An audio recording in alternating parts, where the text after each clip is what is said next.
ఇది ఇటు నుంచి చూద్దాం. ఇది ఓజోన్.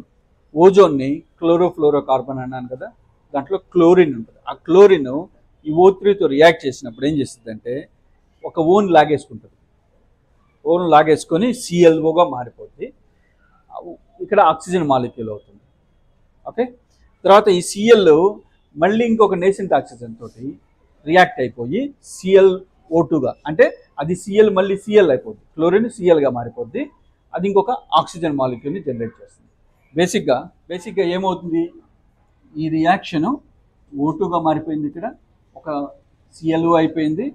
ఈ ClO మళ్ళీ ఇంకొక నేసెంట్ ఆక్సిజన్ని కలుపుకొని దానికి ఉన్న నేసెంట్ ఆక్సిజన్ ఏదైతే ఉందో ClOలో దానికి ఇచ్చేస్తుంది. అప్పుడు Cl మామూలు ఎంటీ అయిపోతుంది. దీన్ని రాడికల్ అంటారు. ఇది సైన్స్లో చెప్తారు రాడికల్. ఈ రాడికల్ అది ఏమీ చేయదు, అది పోయి ఉన్న వాటిని డ్యామేజ్ చేస్తుంది.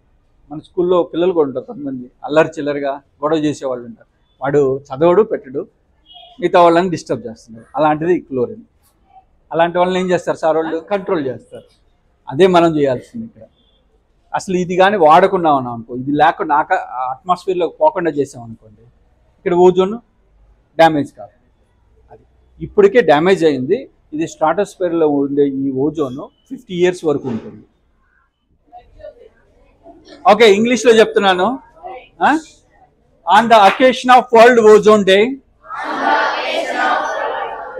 we pledge to make efforts for preservation of the ozone layer.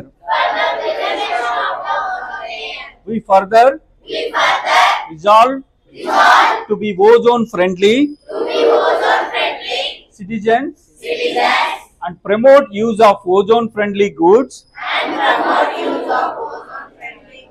and services. We shall make all efforts to restrict and control the emission of ozone depleting substances to the atmosphere and protect and save all forms of life on the earth. To protect the Mother Earth, save ourselves and protect and conserve natural resources for the future generations. Thank you.